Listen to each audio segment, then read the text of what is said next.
நான் வந்து அந்த ஐயா வாங்கி கொடுத்த இடஒதுக்கீட்டை ருசிச்சவன். அதனால அந்த உரிமைக்காக நான் என்னைக்கும் பாடுபடுவேன். ஐயா யாரை காட்டுறாரோ யார் வேணாலும் சொல்லலாம், எவன் வேணாலும் வரலாம், கூத்தாடி வரலாம், எவன் வேணாலும் அரசியலுக்கு வரலாம். எவனுக்காக என் உரிமையை விட்டு கொடுக்காத ஐயாக்காக என்னைக்கு நாங்கள் பாடுபடுவோம். எந்த கட்சியிலும் இல்லாத இளைஞர் படை பாட்டாளி மக்கள் கட்சி தவிர வேற எந்த கட்சிக்குமே கிடையாது. எல்லாம் வந்து பாத்தீங்கன்னா ஓட்டு கூட இல்லாதவன்லாம் வந்து கட்சியில இருப்பான். பாமகல இருக்கிறவங்க மட்டும்தான் இளைஞர்கள் எல்லாருமே ஓட்டோட வந்து இங்க மாநாட்டில் பங்கெடுக்கிறான். விஜய் கட்சி தொடங்கியிருக்கலாம். எல்லாத்துலயுமே வந்து பாத்தீங்கன்னா 18 சிக்கி இருக்கிறவங்களாம் போய் படத்துக்காக ஒரு ஆக்ஷனுக்காக எல்லாம் போய் நிற்பான். ஆனா இந்த கூட்டம் வந்து காசுக்காகவோ குடிக்காகவோ கூத்துக்காகவோ அந்த கூட்டம் கிடையாது. எல்லாமே உரிமைக்காக வந்த கூட்டம் இது. அதனால ஐயா என்ன சொல்றாரோ அதுபடி நாங்க நடப்போம். இந்த மாதிரியான ஆட்சி இருக்கே கூடாது. இந்த மாதிரி எங்களுக்கு வந்து எங்கிருந்து வரோம் தெரியுமா? கஷ்டப்பட்டு வரோம். இந்த வாசி ஐயூர் எங்கேருந்து வரோம்? எங்க பசினா தெரியுமா? கஷ்டப்பட்டு வரோம். எதுக்கு வரோம்? மாநாட்டுக்காக வரோம். எதுக்கு வரோம்? கவர்மெண்ட் எதுக்கு பண்றது? இந்த மாதிரியான கவர்மெண்ட் இருக்கே கூடாது. நல்லா இருக்குங்க. அதுக்காண்டி தான் வந்தோம். நாளைக்கு தான் வந்தோம்ல. நாட்டை வந்து குறை சொல்ல முடியாதுல்ல. அந்த கூட்டத்தோட பெரிய கூட்டமா இருக்குது. முன்ன வந்த கூட்டத்தோட பெரிய கூட்டமா இருக்கு. யங்ஸ்டர் நிறைய வந்திருக்காங்க. வர்றதுக்கும் போறதுக்கும் வந்து இடையூறு கொடுக்கறதா மாதிரி ஏதோ நடக்குது. எதுக்கு இந்த ஆட்சி நடக்குது? எதுக்கு பண்றாங்க? நாங்க வந்து எங்களுடைய உரிமைக்காக தான் நாங்க போராடுறோம். மற்றவங்களுடைய உரிமைக்காக நாங்க கேட்கல.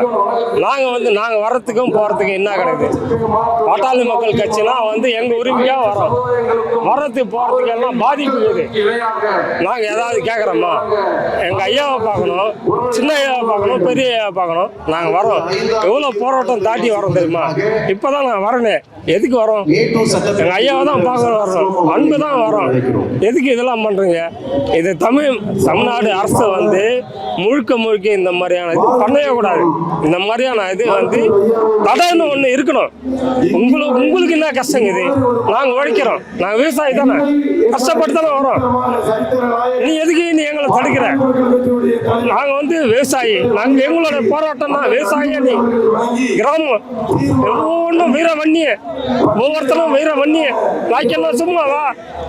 ஏன் எங்களுக்கு வந்து கஷ்டப்படுத்துற? இந்த மாதிரியான போக்குவரத்து இதெல்லாம் பண்ணவே கூடாது. இந்த மாதிரி டிஎம்கே இருக்கவே கூடாது. இந்த மாதிரியான ஆட்சி இருக்கவே கூடாது. இந்த மாதிரி எங்களுக்கு வந்து எங்கிருந்து வரோம் தெரியுமா? கஷ்டப்பட்டு வரோம். இந்த வாசி ஐயூர் எங்கேருந்து வரோம்? எங்க பசினா தெரியுமா? கஷ்டப்பட்டு வரோம். எதுக்கு வரோம்? மாநாட்டுக்காக வரோம். எதுக்கு வரோம்? கவர்மெண்ட் எதுக்கு பண்றது? இந்த மாதிரியான கவர்மெண்ட் இருக்கவே கூடாது. பாட்டாளி மக்கள் கட்சியோட மாநாடு அன்புமணி ராமதாஸ் ஐயா. அவர் என்ன பேச போறாரு அப்படின்னு பார்க்க வந்திருக்கீங்க இல்லையா? அவர் எஜுகேஷன் ரொம்ப ஹெல்ப் பண்றாரு. பெண் சமுதாயத்துக்கு ரொம்ப சப்போர்ட் பண்றாரு. அப்புறம் எங்களுக்கு வந்துட்டு முக்கியமா கண்டிப்பா வந்து இடஒதுக்கீடு வேணும். அதுக்காக சப்போர்ட் பண்றதுக்காக மாநாட்டுக்கு வந்தது ரொம்ப பெருமையா இருக்கு. ஏன்னா இது கிட்டத்தட்ட 12 வருஷத்துக்கு முன்னாடி நடத்த மாநாட்டு. இப்பதான் முதல்ல 12 வருஷம் கழிச்சு இப்ப நடத்துறாங்க. இந்த மாநாடு வந்து நான் ரொம்ப எக்ஸைட் பண்ணேன். கம்மியா இருக்கும்னு நினைச்சேன். ஆனா என்ன இதை விட அதிகமான மக்கள் நிறைய பேர் வந்திருக்காங்க. அதை விட இது கூட்டம் அதிகமா இருக்கு. ஏன்னா என்னோட ஒரே ஒரு இதுனா குறைனா நம்மளோட காடு வெட்டியார் மாவீரன் ஜெய குரு இல்ல. அதுதான் என்னோட ஒரு மிகப்பெரிய ஒரு மன கஷ்டம். இல்லையா அவர் இல்லாததான் எனக்கு குறை. மற்றபடி எனக்கு நல்லா இருக்கு. இந்த இடத்துல வன்னியர் மக்களோ எல்லா சமுதாய மக்களும் இங்க இருக்காங்க. ஏன்னா வன்னியர் மக்கள் ஐயா வன்னியருக்காக பாடுபடல, அனைத்து சமுதாயத்துக்காக பாடுபடுறாரு. எல்லா சமுதாய மக்களும் இங்க இருப்பாங்க நான் நம்புறேன். இதுவே எங்களோட மிகப்பெரிய வெற்றி. 2026ல நான் மாபெரும் வெற்றி, எங்களோட வெற்றி. இது குறிக்கோள். இதுதான் எங்களோட குறிக்கோள். 12 வருஷம் முன்ன வந்தாங்க. அன்னைக்கு வந்து மாநாடு வேற மாதிரி இருந்தது. இன்னைக்கு வேற டிஜிட்டல் ரொம்ப வளர்ச்சி ஆகி போச்சு. இல்லை இன்னைக்கு நல்லா இருக்கு. எந்த பிரச்சனையும் இல்லை. போலீஸ் நல்லா பாதுகாப்பு கொடுக்குறாங்க. இங்கேயும் பிரச்சனை இல்லைங்க. நம்ம தெளிவாக வந்து எந்த இடத்துலையும் ஒரு டிராஃபிக் ஆகி போய் சொல்ல முடியல. ரொம்ப தெளிவாக வரோம். ரொம்ப ஹெல்ப் பண்ணுறாங்க. இந்த வழி கேட்டால் சொல்கிறாங்க. நான் மேடம் வந்து வந்தாங்க. எந்த சின்ன ஒரு இடையூறு கூட கிடையாது. கரெக்டாக வழியை போலீஸ் வந்து கரெக்டாக மாநாடு நல்லா இருக்குங்க. அதுக்காண்டி தான் வந்தோம், மாநாடுக்கு தான் வந்தோம்ல. மாநாடு வந்து குறை சொல்ல முடியாதுல்ல. அந்த கூட்டத்தோட பெரிய கூட்டமாக இருக்குது. முன்ன வந்த கூட்டத்தோட பெரிய கூட்டமாக இருக்குது. யங்ஸ்டர் நிறையா வந்திருக்காங்க. இந்த யங்ஸ்டருக்கான மாநாடு அது, புரியுதுங்களா? இப்போ ஜாதி வரை கணக்கெடுப்புன்னு சொல்கிறாங்க.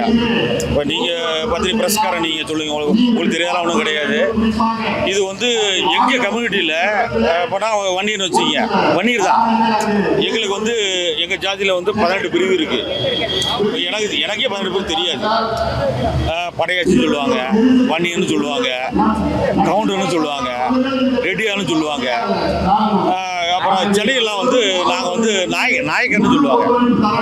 இப்படிலாம் சொல்கிற ஜாதியை வந்து எங்கள் ஜாதியில் கணக்கு நடத்தினாக்க ஒரே ஜாதி வன்னியர்னாக்க எங்கள் சொல்கிறவங்க ரொம்ப கம்மியாக தான் இருப்பாங்க. இது கேட்டகரி வந்து 18 கேட்டகரியாக பிரியுதுங்க. எங்களுக்கு வன்னியர்னா 18 கேட்டகரியில் இருக்கும். எனக்கே தெரியல. எனக்கு நான் அந்த கம்யூனிட்டியில் பிறந்தாலும் தான், எனக்கு வயசு 50ஆவதுங்க. எனக்கே என் கேட்டகரி தெரியல. 18 கம்யூனிட்டி எங்கள் அப்பா சொல்லியிருக்கேன், தாத்தா சொல்லியிருக்கேன், அதான் எனக்கு தெரியுமா தவிர எனக்கு தெரிஞ்ச கம்யூனிட்டி பிரிவு வந்து ஒரு 5-6 தான். நான் உங்கள்கிட்ட சொன்னேன்ல, ரெட்டியார் சொல்கிறாங்க, நாய்க்கர் சொல்கிறாங்க, வன்னியர் சொல்கிறாங்க, கவுண்டர் சொல்கிறாங்க. இதுதான் எனக்கு தெரியும். படையாச்சி சொல்கிறாங்க, இதுதான் சொல்லி தெரியும். ஆனால் இது முழுசாக தெரியல. எங்கே இப்போ எங்கள் ஐயா என்ன சொல்கிறாங்கனாக்க, நீங்கள் வாங்க சொல்லுங்கள், நான் கம்யூனிட்டி பூரா ஏன் வண்டிகளை சத்தின்னு சொல்லுங்கய்யா, நீங்கள் வண்டிகளை சத்தின்னு நீங்கள் சொல்லுங்கன்றாங்க. இது வந்து எல்லாத்துக்கும் ஒரு அவேர்னஸ் தானே. இந்த மாநாடு ஒரு அவேர்னஸ். அரசியல் அது அப்பாற்பட்ட முடிச்சு விட்ருங்க. ஜாதியோட கணக்கெடுப்பு இப்போ சடங்குன்னு சொல்லியிருக்காங்க. இப்போ இதை பாருங்க, என் கணக்கெடுப்பு பாருங்க.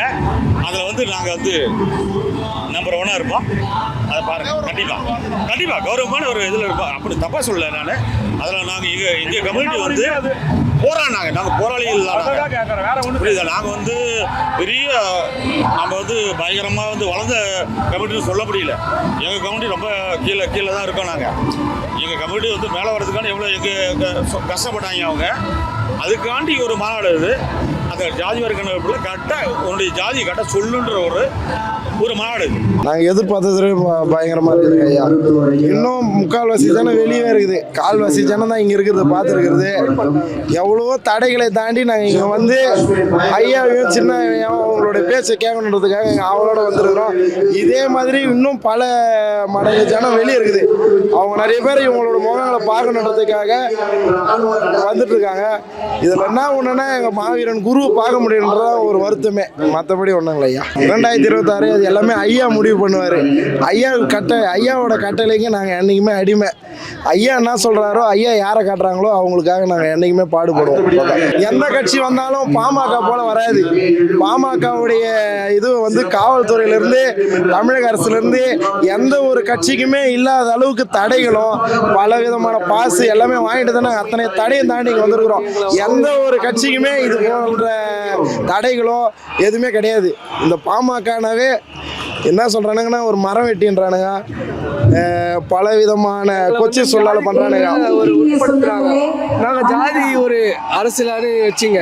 நீ வந்து ஜாதி ஒருத்தர் வந்து பேசுகிறாரு, விடுதலை சிறுத்தையும் பேசுகிறாங்க, அவங்களும் ஒரு ஜாதி அரசியல் தான் பண்ணுறாங்க. அப்பயே வந்து எங்களையும் ஒரு ஜாதிக்குள்ளே உட்படுத்துற. நாங்கள் ஒரு கட்சிக்குள்ளே தான் நாங்கள் போகிறோம். நாங்கள் ஜாதின்னு பேசலை, கட்சிக்குள்ளே பேசுகிறோம். எங்களுக்காக இவங்க உழைக்கிறாங்க, அவங்களுக்காக நாங்கள் பாடுபடுறோம். நாங்கள் ஒன்றுமே இல்லை. நாங்கள் வந்து ஒரு படிக்காத ஊர் சுத்தாத எதுவும் ஒரு பசங்களாக இல்லை, எல்லாமே வந்து படித்தவங்க தான். நானும் இன்னைக்கு வந்து அவரோட ஒரு இது அர்ப்பணிப்பால தான் நான் இன்னைக்கு ஒரு அட்வொகேட்டாக இருக்கேன். ஓகேங்களா? அந்த இடத்துல வந்து நான் ஒரு ஜட்ஜ் ஆகிறதுக்கு அந்த இடஒதுக்கீடு தேவை. ஒரு ஜட்ஜ் ஆகிறதுக்கு இடஒதுக்கீடு தேவைன்னா இவ்வளோ பர்சன்டேஜ் தான் இருக்குன்னு ஒரு கோட்டா இருக்கு. அதுக்கு தேவையை நோக்கி தான் நாங்கள் வந்துட்டு இருக்கோம். ஓகேங்களா? மற்றபடி ஒன்றுமே இல்லை. எல்லாருக்கும் பகிர்ந்து கொடுங்க. ஃபஸ்ட்டு எப்படி பகிர்ந்தீங்களோ எனக்கு தெரியாது. இடஒதுக்கீடு வந்து ஃபஸ்ட்டு கம்மியாக ஜனதொகை வந்துருக்கலாம், அப்போ பகிர்ந்துருப்பீங்க. இப்போ வந்து ஜனதொகையை பார்த்துட்டு நீங்கள் பகிர்ந்து கொடுங்க. அவ்வளோதான். இது எங்களோட கருத்து. அவ்வளோதான். எங்களோட ஜனங்கள் மட்டுமே எல்லாமே படித்தவர்கள் தான், எல்லாமே படித்தவர்கள் தான். இவர் வந்து இன்னொன்னு சொல்றேன், மற்ற எல்லாருமே மற்றவங்களும் தலைவருங்களுக்காக வரலாம், எல்லாமே வரலாம். நாங்கள் வந்து எங்கள் இனத்துக்காக பாடுபடுறவங்களுக்காக உழைக்கிறோம். என்னைக்குமே நானும் வந்து எல்லாரும் கேட்கலாம், ஏன் அந்த கட்சியில் இருக்கிற, நீ ஒரு ஜாதிக்காக இருக்கலாம், எல்லாமே என்ன கேட்கலாம். நான் வந்து அந்த ஐயா வாங்கி கொடுத்த இடஒதுக்கீட்டை ருசிச்சவன். அதனால அந்த உரிமைக்காக நான் என்னைக்கும் பாடுபடுவேன். ஐயா யாரை காட்டுறாரோ யார் வேணாலும் சொல்லலாம், எவன் வேணாலும் வரலாம், கூத்தாடி வரலாம், எவன் வேணாலும் அரசியலுக்கு வரலாம். எவனுக்காக என் உரிமையை விட்டு கொடுக்காத ஐயாக்காக என்னைக்கு நாங்கள் பாடுபடுவோம். அதுல இருந்து எந்த மாற்றமும் கிடையாது. இன்னும் பல இளைஞர்களை அதே மாதிரி சொல்றேன், எந்த கட்சியிலும் இல்லாத இளைஞர் படை பாட்டாளி மக்கள் கட்சி தவிர வேற எந்த கட்சிக்குமே கிடையாது. எல்லாம் வந்து பாத்தீங்கன்னா ஓட்டு கூட இல்லாதவன்லாம் வந்து கட்சியில இருப்பான். பாமக இருக்கிறவங்க மட்டும்தான் இளைஞர்கள் எல்லாருமே ஓட்டோட வந்து இங்க மாநாட்டில் பங்கெடுக்கிறான். விஜய் கட்சி தொடங்கியிருக்கலாம், எல்லாத்துலயுமே வந்து பாத்தீங்கன்னா 18 சிக்கி இருக்கிறவங்களாம் போய் படத்துக்காக ஒரு ஆக்ஷனுக்காக எல்லாம் போய் நிற்பான்.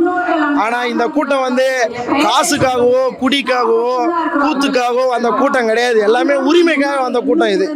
அதனால ஐயா என்ன சொல்றாரோ அதுபடி நாங்கள் நடப்போம். எங்களோட கோட்டா இதுதான். எங்களுக்கு 10.5%. எங்களுக்கு இது வெற்றியா அமைஞ்சா நாங்கள் கம்முன்னு இருப்போம், அவ்வளோதான். எங்களுக்கு எல்லாருக்கும் கொடுக்குற மாதிரி எங்களுக்கு கொடு. நாங்கள் படிச்சிருக்கோம், எங்களுக்கு எது தகுதி இல்லையா, எதுக்கு தகுதி இல்லையான்னு கேட்குறேன். படிச்சுட்டு நான் சும்மா இருக்கணுமா?